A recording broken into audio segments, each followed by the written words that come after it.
Great. And hopefully I've got a slide on screen. Can see it. Great. Yeah, thanks, Matt. We were just talking, and I think there's often a lot of knowledge sort of within the cohort of an organization like MTUK that sort of exists. So sharing that might just help one another. So I was going to briefly run through our experience with Innovate UK.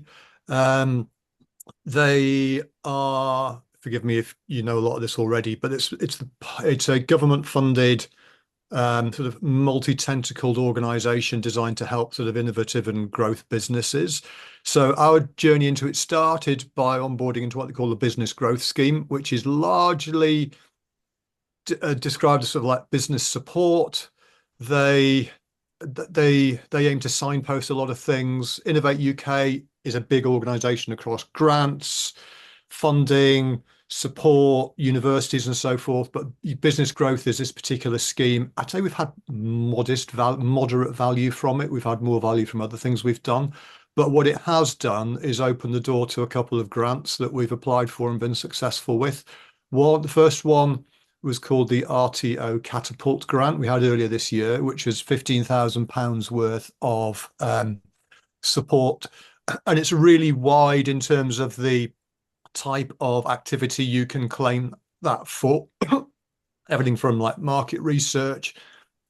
I've put some of the list here. Help with technical expertise. What you have to work with a body that's sort of like approved. So we work with Digital Catapult. We got £15,000 worth of work from them. Basically, we built a tech roadmap. I sort of characterize it loosely as I had a few days with a fractional CTO, and then we could claim the money back for that. But it was really helpful. And the second piece, but that was only open to organizations on the business growth scheme. Apparently, it's very oversubscribed. We got in there early. And the second one is we just found out last week we've been successful with the next round of Innovate UK Bridge AI vouchers. So Bridge AI is sort of the government's way of trying to support businesses adopt AI, and creative industries is one of the sectors that's a key focus for that. So that's going to get us £15,000 worth of AI development. There are three places in the UK they're working with. We're going to work with data scientists at Newcastle University in the new year on sort of building sort of proof of concept tools. But it's free. There's expertise there, and it sort of all came out of our work with Innovate UK. Good timing. Thanks, Richard. That 3 minutes really flies by, doesn't it? Well, It let's does. yeah, let's see how we get on with this, and obviously we can kind of see if it's enough to get everything we want to get across. Brilliant stuff. Thanks, mate. Over to Ed Jenkins. Are you there, Ed? Yeah, hi, can you hear me okay? Yeah, good. Thanks. Great. Okay. Well, Volumetric Video Limited, working in a kind of very innovative space around 360-degree video. So a bit of kind of computer vision as well as music tech. Raised pretty easily a good friends and family round, which enabled us to start building an MVP. Around 2022, we were successful winning two Innovate UK awards back to back, which were kind of based around specific builds within the minimum viable product. So very useful, although I have to say varied significantly on the moderation side. One of the grants, we had a lot of support and a lot of encouragement from the kind of moderator who looked after our project, and the other one, this guy just literally held our feet to the flame, and there were really high expectations for all sorts of risk analysis and stuff that we weren't really prepared for or hadn't really kind of done historically, and although we did it in the end, it felt like the expectations from Innovate UK for the delivery from this particular person were far higher, and certainly more stressful than they should have been. That Innovate sort of on ramp came via early support from Innovate UK Edge, who have a really good team in the Southwest where we're based. James Wheel was our account manager and couldn't have asked for a more encouraging and supportive guy. Lots of experience, lots of cheerleading from the side and sort of hand-holding with those grants. So if you have an Innovate UK Edge person, do reach out to them because, yeah, that was such a great on-ramp to this funding. That then led for us to be able to apply for South by Southwest Trade Mission, which was a really great cohort. And again, learned a lot and got a lot of global perspective and met a lot of people through going to South by Southwest. And subsequently, I think really kind of being within that network has, led us to kind of connect with a lot of other early stage startups who are going through the same process, and also helped our kind of application and successful winning of places on lots of accelerators such as Grow Music, WECA, West of England Combined Authority down here, and the CoStar network as well. So yeah, since then, we have tried to apply for a lot more grant funding, but I think as it's become harder to access VC money, so it's become incredibly competitive, and we've struck out everyone since then. So yeah, wins and challenges.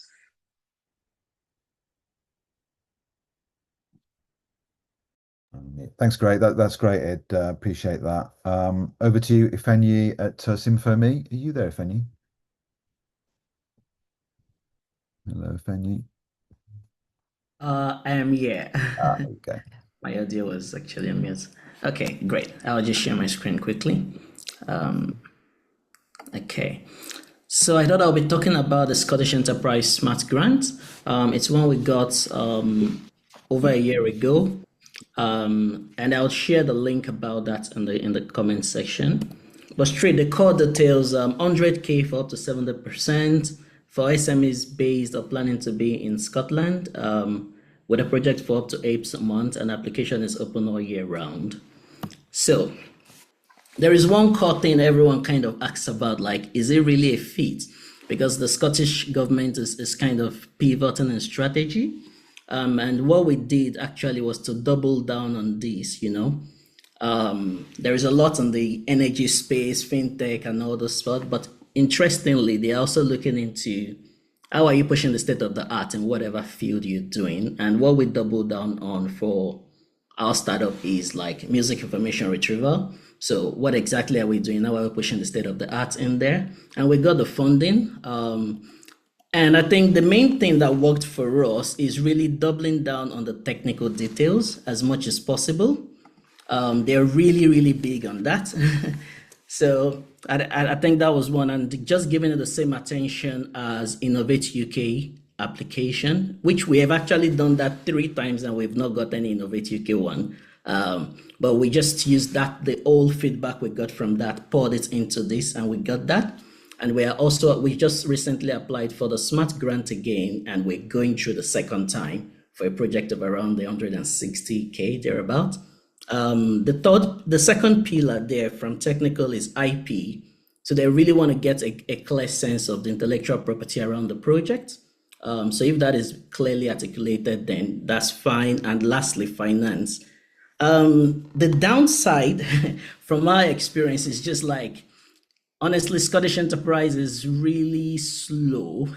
So if you're trying to move fast, probably one you have to be patient with. Just a frustrating experience for us. But other than that, amazing guys, overall, amazing stuff. And you get the support in terms of the feedback as much as possible at every stage of that review. You would get someone writing back to be like, oh, can you clarify this? Whereas for Innovate UK, you just get a decision, right?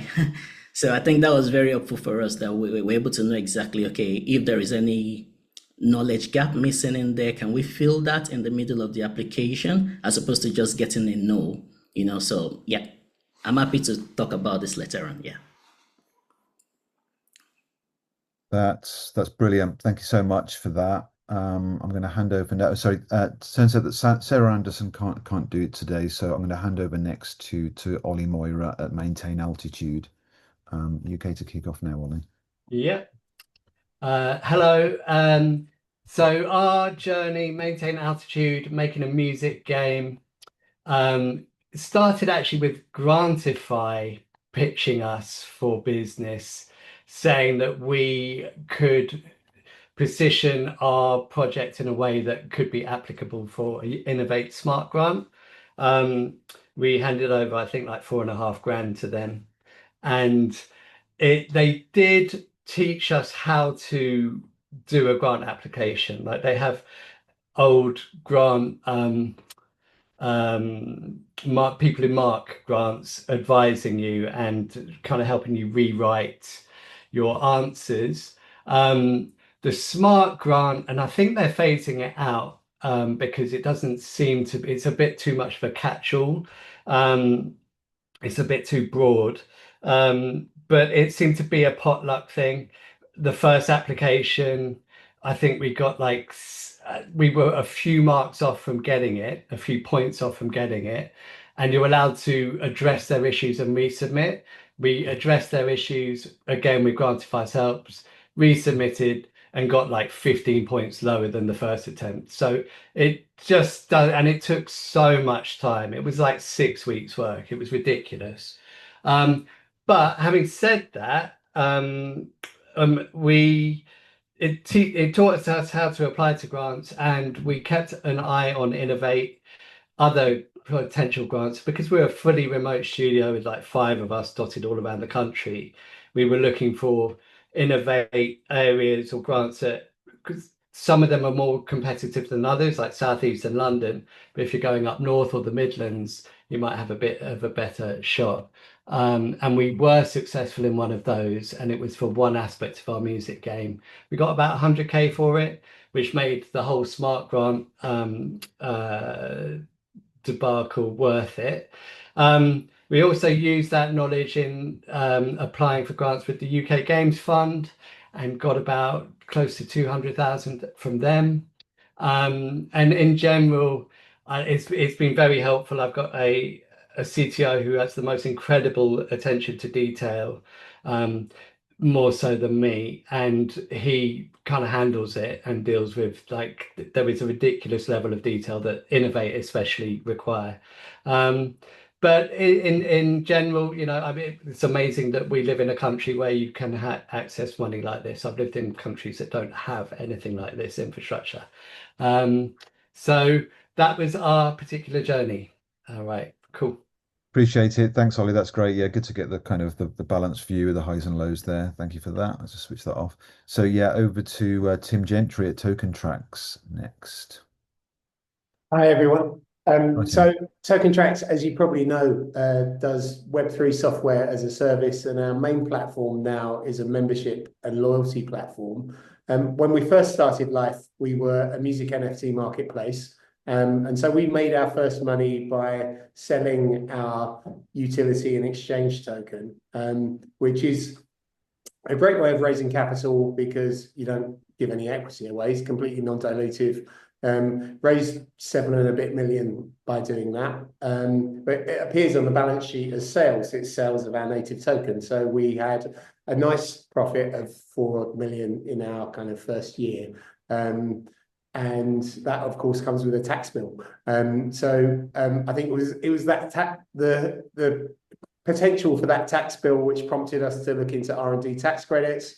And we worked with BDO to do that first claim and got a tax liability of probably would have been about 1 million odd down to just over 100K, saving ourselves quite a lot there. So that was a helpful exercise, and just as helpful to repeat it in the next year when we were making a small operating loss. And because we're making an operating loss, then that tax credit comes through in the form of cash. So learnings in that process, gosh, it's complicated and there's a ton of work to do. It takes ages and ages.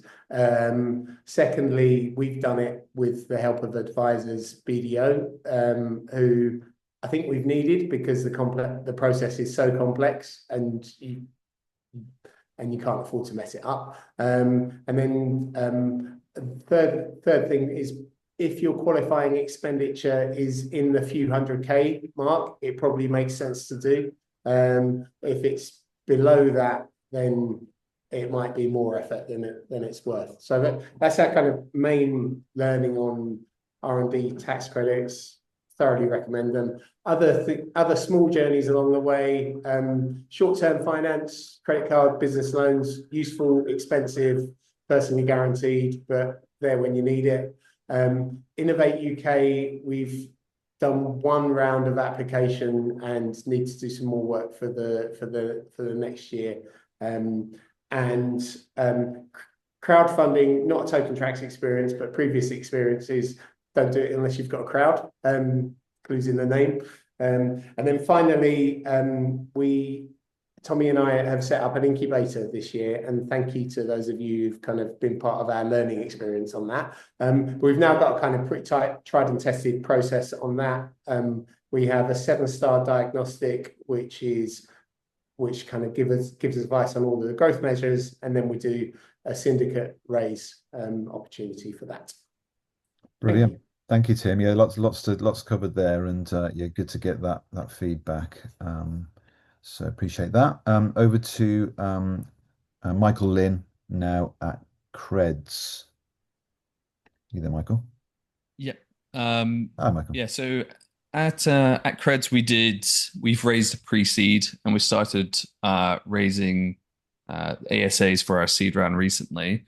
We have gone down the route of grant funding, and honestly found that to be one of the biggest wastes of time and money possible, especially if you have a relatively niche business that isn't really hot right now. Like if you don't have AI in the thing, or you don't have like a really provable product super dancer. Like if you're massively pre-seed, don't bother, essentially, because we did waste a lot of time doing that.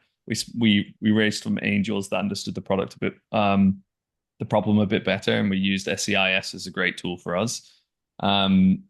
We are on the BPI Grow Music. They've been giving great support. I seriously recommend participating with that if you can. And we also got support from the business growth guys through the UK government as well. Ours was pretty useless. He emailed us once and went MIA, and then emailed us again, and then his email was offline. So that ended up happening. But we did find out that Smart Grants had been cancelled this year, and that they're going to do a more targeted one coming up.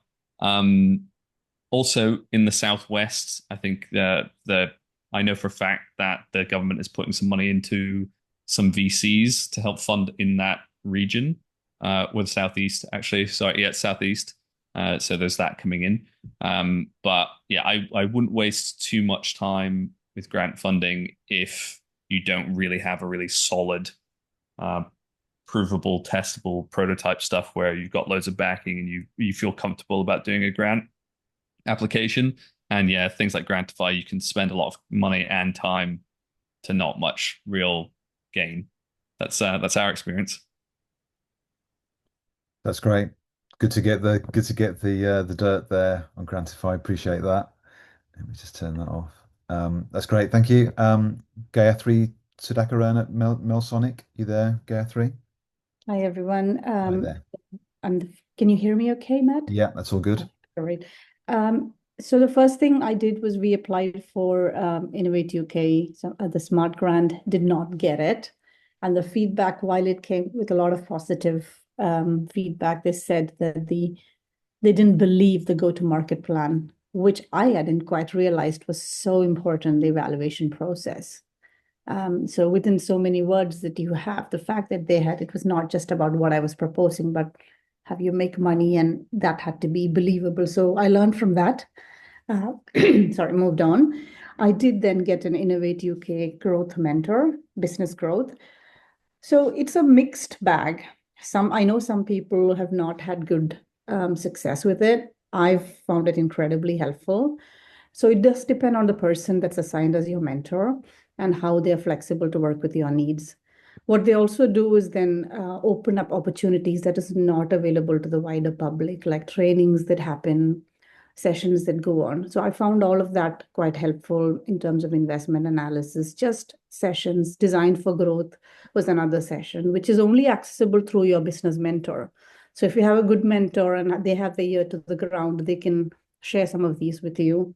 They also shared with me the RTO catapult opportunity. So I got 15,000 through that as well. Now the catch with that is you have to first pay the 15,000 from your pocket and then invoice it back. So that and it's a fixed time period as well.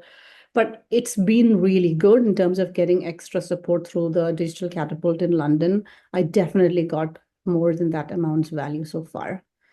The other grant which I do have it's called Women Tech EU, and that's only for women who work in deep tech, and it's provided by the European Union.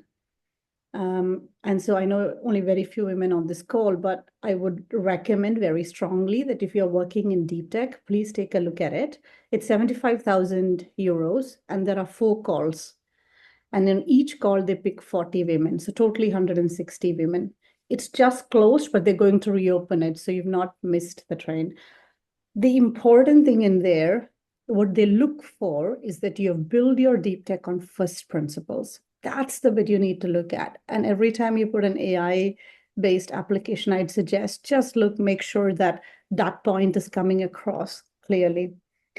Apart from that, I would also suggest the R&D tax credits. I've made an application right now, and the process has been, if not more difficult than applying for a grant. But fingers crossed, if it comes through, I think that'll be good money. So yeah, so a mixed bag from my side, but I've also raised a bit of money from friends and family as well. So that's it, and happy to share any further information on any of these points as well. Thank you so much. That was great. Really useful. Kimberly Dixon, are you there? Yep, I'm here. Hi, Kimberly. Hi, yeah. Cool. I'm Kimberly, I'm from Hypertribe. We've done a pre-seed round, currently raising seed. Also done some grant funding and been on some incubators, accelerators. Maybe not incubators, sorry, accelerators. So I think Matt wanted me to talk a little bit around some of the accelerator side of things. I can also probably share some insights around Innovate UK. I do have an IGS, Innovation Growth Specialist, and I feel like if you don't have one of them, you're missing out on a massive opportunity. So I definitely double down on that. And sorry, just on that point too. We did the Design for Growth program, and I really thought it was going to be a lot of rubbish. And it actually was really good. So ended up being extremely helpful, extremely useful. We actually found someone who then ended up working with us, obviously through permissions, to be able to work with us on what we were also doing internally as a product. And they were incredibly helpful about cutting through the noise. In terms of accelerators, I mean, we did an early stage kind of, it's like kind of the before Techstars. It's called Startup Boost. I don't know if it's still around anymore, but it was a long time ago, and that was kind of my first introduction to those things. Obviously, the best accelerators in the world are Y Combinator. They come out with the billion-pound companies and so on. So if anybody's looking for that, I would say definitely apply to that. It's very difficult to get accepted. They used to have Techstars Music. We got down to the last 15, I think, on the last cohort. They've now closed that, so that's difficult. We also went on Supercharger Ventures, for which is EdTech. If anyone gets the opportunity to do that, I'd definitely do it. Maybe not. Support wasn't great, to be quite honest with you, but it was really good in terms of, yeah, all expenses paid, and then you get some financing out in Malta as well if you qualify. And if you want to set up there, if anyone's got something to do with gaming.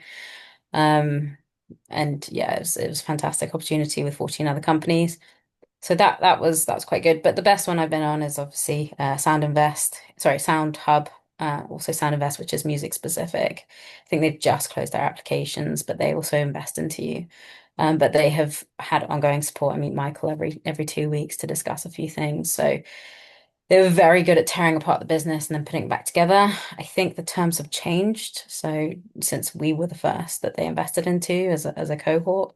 Um, so yeah, as a program for us, it was magic. It was just what we needed. It was someone that actually came in and made a difference. Generally speaking, with accelerators, I think most of them have been a bit wishy-washy. They just kind of teach you the structure of different things, but Sound Hub was one of the best. Yeah. Appreciate it. That's great. Yeah, that's good to hear about Sound Hub. Thank you for that. Steve Rimmer, are you on yet, Steve? You might be a bit delayed. Okay, we'll move forward and do Steve at the end. Chantal, are you there? Yeah, I'm here. Hi, Chantal. Hey, yeah. Should I get started? Let's do it. Cool. So when I started Click and Clear, I was 23 and had F all for money. So I didn't know anything about investment really. So I went and got a government-backed startup loan of £10,000, which helped me pay for all my legal agreements to sign up our first rights holders. And then I found an angel investor who's been absolutely incredible.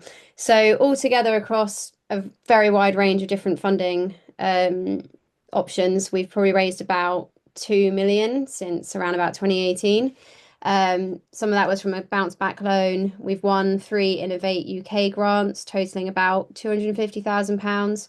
One of them was an investor partnerships grant for the creative industries, which match funded based on investment that we secured as well. So that was an amazing opportunity, and it's a really difficult, arduous, crappy process, which means that not very many people go for it because it's so complex to understand. So I do recommend an investor partnerships grant if the timing works out and you're raising money at that time. We also had won a DIT export grant thing, which was to cover the costs of going to like South by and other events. They stopped it for a little while, but I think they've got it back up and running again. We also had an IP audit grant from Innovate UK, which was just to do an audit of our IP, highlight any risks and ways that we can shore things up. Also applied for European grants, like another lady here mentioned. That one was actually a women specific one. We don't know about that one yet if we've won or not, but we are looking outside of the UK into the EU as well for other grant opportunities. Then Innovate UK have an innovation loan, which is really, really affordable, and worth looking into. And then of course we've also had like R&D tax credits every year since pretty much we started. So it's been quite a wide range of different options of funding. We kind of go anywhere and explore anything. Probably ticked off almost all of the options that you can go down. But as much as grants are very challenging, we have actually had quite a good success rate. And we have actually written all of those grants ourselves, and we are in music and tech and licensing of all things that people don't like to put money into. So it has been quite a niche market, but one that the government has actually helped back us in. Even the government-backed startup loan being my very first thing. So very grateful for the UK grant funding scene. Great. Yeah, really useful. Thanks, Chantal. I'm going to go over now to Lee Morrison at Right Hub, please. Hey, how you doing? Just turn that off. You hear me? Yeah, that's all good, Lee. All right, brilliant. All right, great. Lee from Right Hub. We're a catalog management and data exchange platform for music rights. We pivoted our business relatively early. It started as a different business that gave us a bit of cash flow. It was doing services rather than technology. So we had a little bit of money coming through that helped us along the way. And then it's all been personal investment from myself. We've never raised a penny. We've never had any funds, any grants, anything apart from we were quite successful with R&D, which we thought was really quite good for us. We used somebody for that that did everything. And we ended up getting quite a lot of money back, which was great. And we also utilised the COVID bounce back loan, free money almost kind of scenario at the beginning. The rest of it, our experience is very different to Richard's and more similar to Michael's, where you have lots of companies coming to you, offering you the world, and one of them has been brought up quite a lot, and I'm not going to keep laboring the point, but they're just, to me, they're just after your money all of the time. There's a lot of these incubator programs where it seems to be the same kind of scenario. They're chasing you down to go onto these sort of programs and to help you and all the rest of it, and then you suddenly find out that there's money there. So they want money off you. So from my side, I think we should be looking at how we have these sort of incubator programs approved so that we don't waste time on, what could be approved and everything else. Digital catapult has come up a few times on this call for us. I think the boss there has changed now. I went to Digital Catapult very early on. We've received no response from them at all.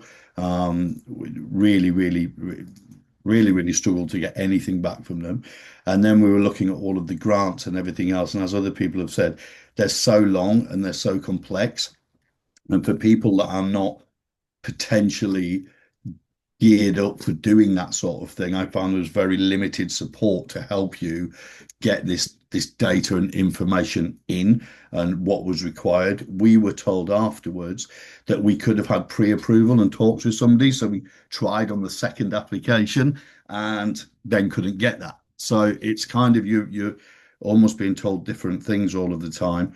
We had somebody with Innovate UK, two people really wanted to back what we were doing, and then one person had no idea what we were doing, come out with all of this stuff about GDPR and everything else and spoilt it, and our markings went right and we didn't end up getting anything. So we're kind of on the on the negative side with any of this sort of stuff, and really I think we could all do with a bit more clarification and help on some of these amazing points that I wrote down on here, if that helps. It does. Thanks, Lee. Appreciate that. Over to hi Stuart. Stuart Barr, you there? Hi, can you hear me all right? Yeah, got you, Stuart. Thanks. Fantastic. Thank you very much indeed. So I'm a musician and serial entrepreneur, and it's fantastic to be in a room with so many brilliant people, some of whom I know already. Very exciting indeed. I've got a story today, a moral of sort of beware of false value. Now, a previous startup I had was called Hey Maestro, and we were using AI to accelerate the rate at which people could learn musical instruments by effectively addressing the fact that you will forget 75% of anything that is told to you by a teacher within 7 days. So by using generative AI, we can recapture some of that value and fundamentally transform the economics of learning musical instruments. So that was the background to it. We had a great idea. We were showing lots of traction in our MVP, but what we really needed was investment. And we thought the way to go about getting investment for this one was to go on an accelerator program that was promising to unlock our investment readiness and give us investment leads. We had two choices, one that we would pay £3,000 for, and the other one which was free.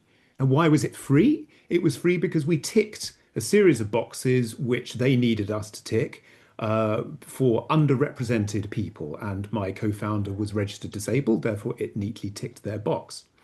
There is a big problem with this, and I'll tell you in a second. So we were accepted by the Mount Side Accelerator. And what that effectively meant was that we went back to the classroom for 5 weeks, and we put a huge amount of time in learning a lot of stuff, pretty much all of which we knew already, and doing a lot of homework, but yet not really getting much support out of it. But the whole point was that we were leading up to this investment round at the end, where they're going to be getting lots of really sexy, exciting investors into the room to allow us to pitch their ideas. And of course, what turned up was very few people, and the people that did turn up, we were basically outside the profile of anybody who wanted to invest in that room. So it was a complete waste of time. And I think what was really galling about this was the fact that we saw how much the value of this program was to the taxpayer. And it turned out that they were getting a £10,000 grant for every person they attracted onto this course who ticked their boxes. That was £10,000 of our taxpayers' money that was basically wasted on an organization who literally, in a sense, had a non-accelerator. All they were doing was taking taxpayer money in order to pay their staff to be able to do the accelerator, as opposed to truly delivering value. So I think the moral of the story for me is just really assess the true value of what that accelerator could give you, but also deduct from that the cost of lost opportunity. because those 5 weeks actually we could have much better been spent doing other things and directly going to investors. So yeah, ultimately it was not a particularly happy story, but I think we learnt quite a lot out of it. That's really good to know. I think it's a really good point actually, is about the potential lost time that you spend on these things. So appreciate that, Stuart. Thanks. Over to Fee Rider. Hello. Hello, Hi, Fee. everyone. Great to be here. I know some of you know me. So, Bonza Music, we are an immersive audio company with a platform that connects musicians so that they can rehearse, collaborate, songwrite in real time in digital acoustic twins of real spaces. So it's in full immersive audio. We've raised 1.5 million to date. We're just going out for another round at the moment, and we have leveraged almost everything that I could think of at the moment to get here. For our angels, and I know we're not talking about it, we used SEIS at the beginning and then EIS. And because I was one of 4 founders, the founders actually also got SEIS relief, which you can do if you take 30% or less in your startup business. So it's a good tip. Don't assume it's only for third parties. After we'd been through that, obviously, we then qualified for EIS. So we still have an EIS scheme going for our investors, which is really helpful. And just in case you don't know, it means that any investment that comes in, if you qualify, if your investors keep their shares in your business for 3 years and you exit profitably, it's capital gains tax free. So it's really good for them and they get a tax advantage for doing it in the first place. We then went on to get an Innovate Growth Support Advisor. I know a lot of you have, so I won't talk about that too much.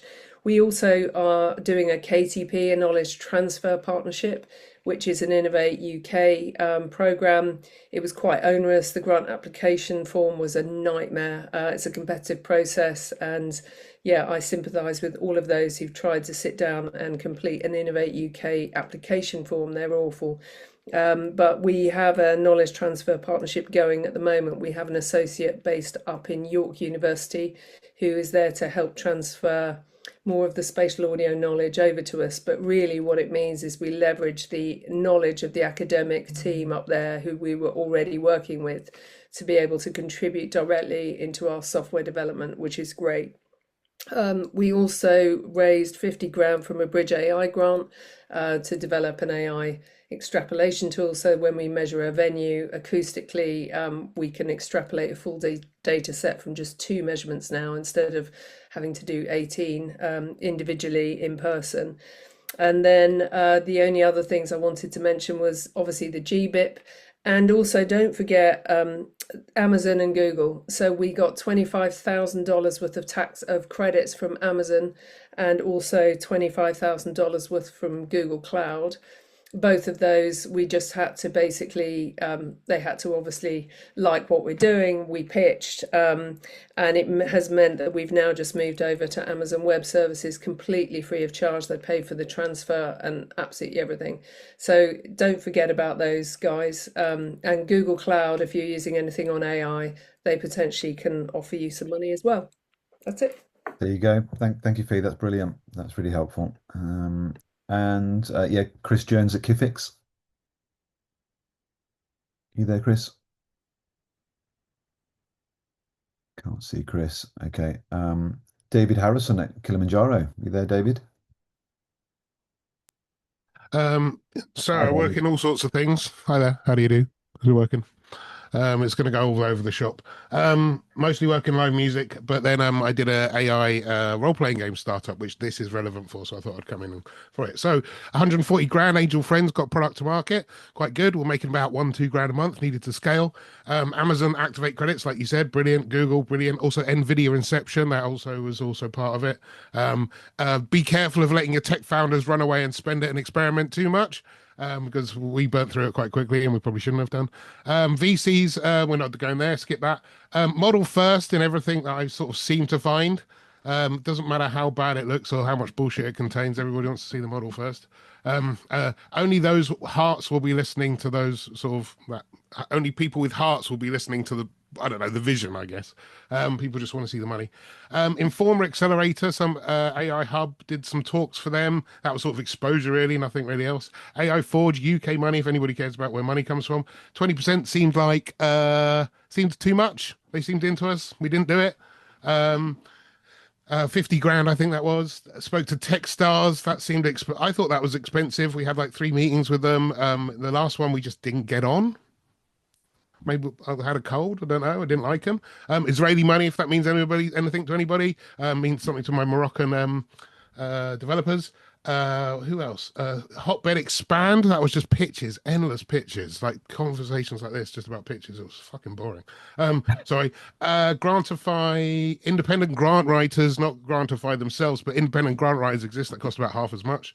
Got invited to pitch at A16Z Speedrun and go at them. I felt good about that, but my mum was sadly really ill at the time, and I didn't give it my best shot, to be honest. And in hindsight, I probably should have flown out there and learnt more about it and done the groundwork from face to face, because that's a proper fun. It's like £1 million. Same like Y Combinator. Y Combinator never did apply, but what you end up coming out of Y Combinator is like loads of companies that have raised 20 odd million quid, and they're fresh young people that are looking for support for their business. So like a vulture, I always look who's coming out of Y Combinator, and then sort of try and work with those people. But then I'm going to move, skip. Well, Innovate's been talked about enough. One thing about Innovate, we were put forward for some science fiction modeling for the defense industry, weirdly enough. And everybody said that they find what they want and then they put the tenders up after, kind of. So I wondered how much Innovate was like that. And I said I wouldn't talk, and here I go. I'm going to move on to invoice finance. We were quite successful here. UEFA wanted us to build a thing for them very early in our development. We got like 30 grand out of them for building a thing that helped us fund the other thing, and then questioned what our vision was. But we didn't really want to be a customer support thing for sports. It's a good client. Done. Well, that was a good ending. Thank you, David. Appreciate that. Lots packed in there. Thank you. I think I saw Steve. Let me just turn that off. I think I saw Steve Rimmer arrive. Are you there now, Steve? We can go back to you now if you want to do your bit. Hello, yes, I am Hello, here. Can Steve. you hear me? Yeah, Hello. all good. Yeah, great. Well, great to be here. My name is Steve Rimmer, the founder and CEO of Tickets for Good. We're a ticketing platform, but we're not a retailer. We help events to distribute donated tickets to people doing good. That's healthcare workers, charity workers, and teachers. Our starting of our company life was to join the Bethnal Green Ventures program.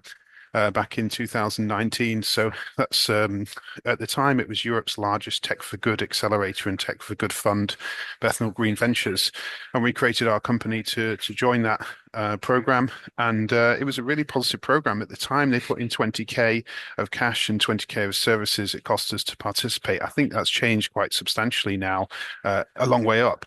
And the key thing you had to have was direct social impact, and essentially be able to show your direct impact on social good. And so we went through that program, and from there we happened to connect with a kind of fundraising type sort of advisory firm. And a lot of the times the ones that I've come across haven't been a lot of help, but this one in particular was a lot of help. They didn't charge a retainer and ultimately took us to pitch to their network. And that was just as COVID was hitting in the spring of 2020. So we didn't get to pitch in front of them in person, but we did an online pitch, and then ultimately got our first check when we were really rethinking what we're going to do in the summer of 2020 as a ticketing business. And then we got our first check through them, and that was through the SEIS program.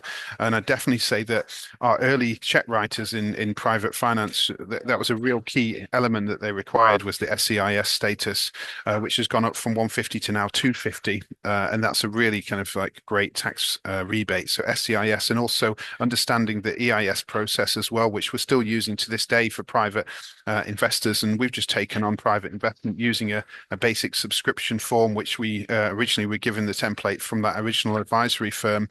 And then from there, we've participated in various accelerators like Comcast Sports Tech, which was a specialist sports tech accelerator which took us to the US, and also kind of more specific ones like the California Conference and Accelerator Program.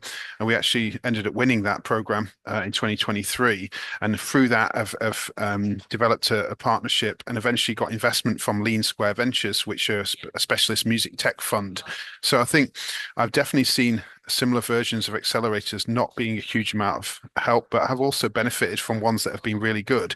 So it's kind of a mixed bag. You kind of got kind of less good ones, but really good ones. And a lot of the time, the benefit that we've had is the networks, and built those networks. Like with California, we've come out with a huge amount of networks and building and ultimately investment from that partnership. So right now, we're now moving into more of a traditional investment framework, focusing on investors that look for ESG outcomes as well.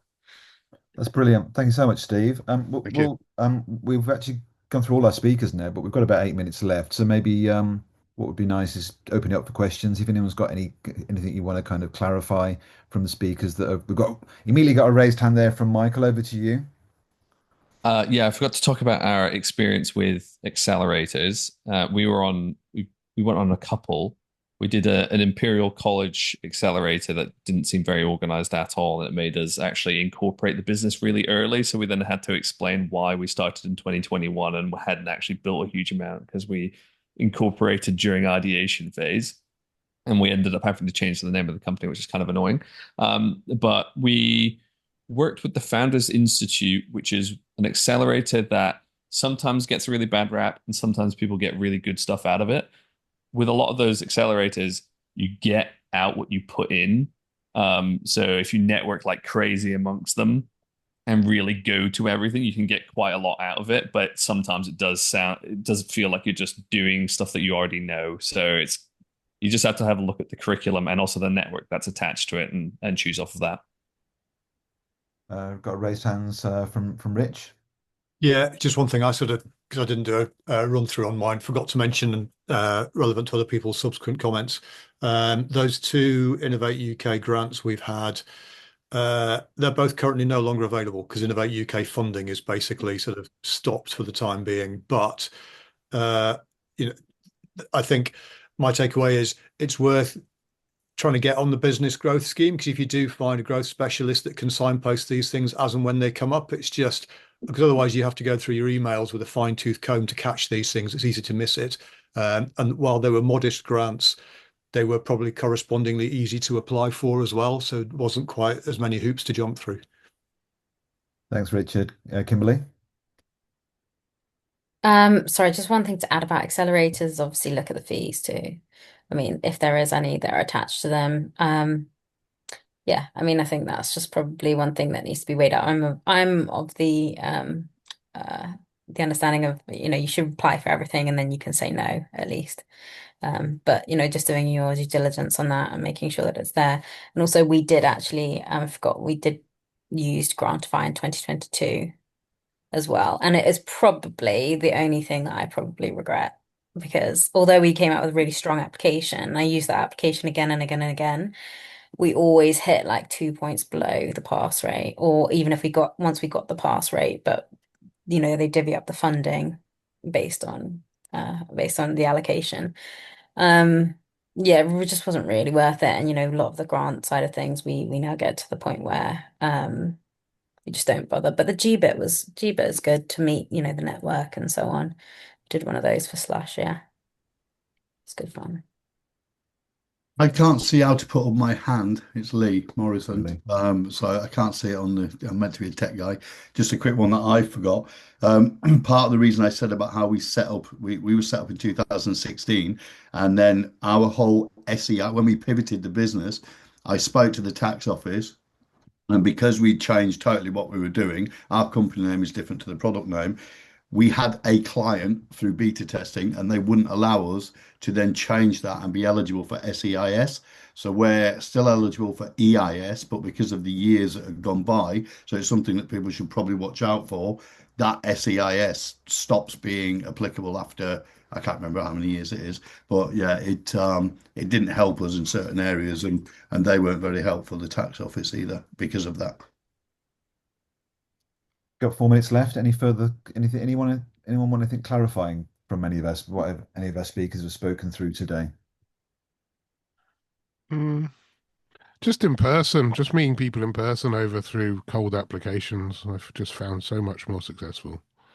Just especially like the Innovate lot, getting nothing through online, but in person, they were like, "Oh, we're going to put you forward for the loan of, the unsecured loan thing and whatever." You know.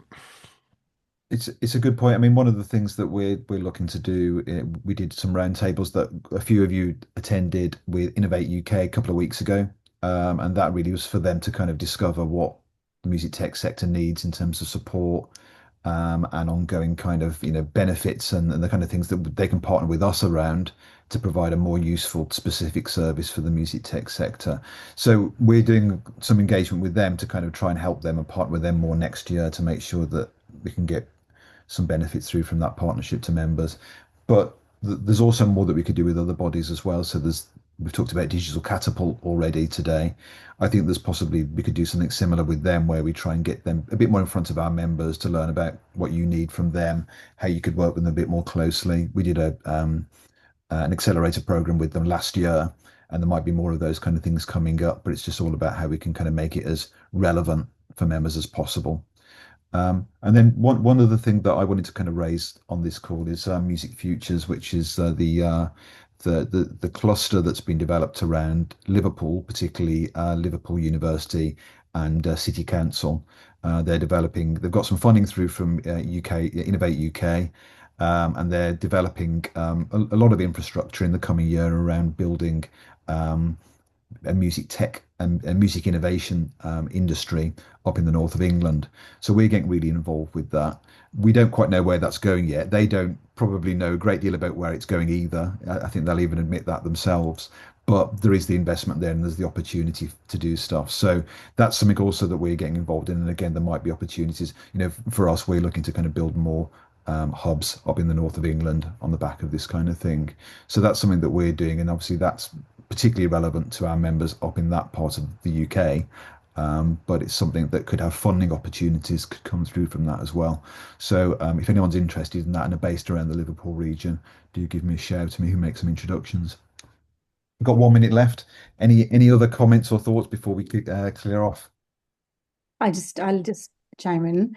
There is money outside UK, and some of it is not visible to us. So I just suggest that take a look at things outside the UK, be it from investors or even grant funding. A lot of it is outside our reach because of Brexit, but there is money, and that's what I've realized as part of the European Union.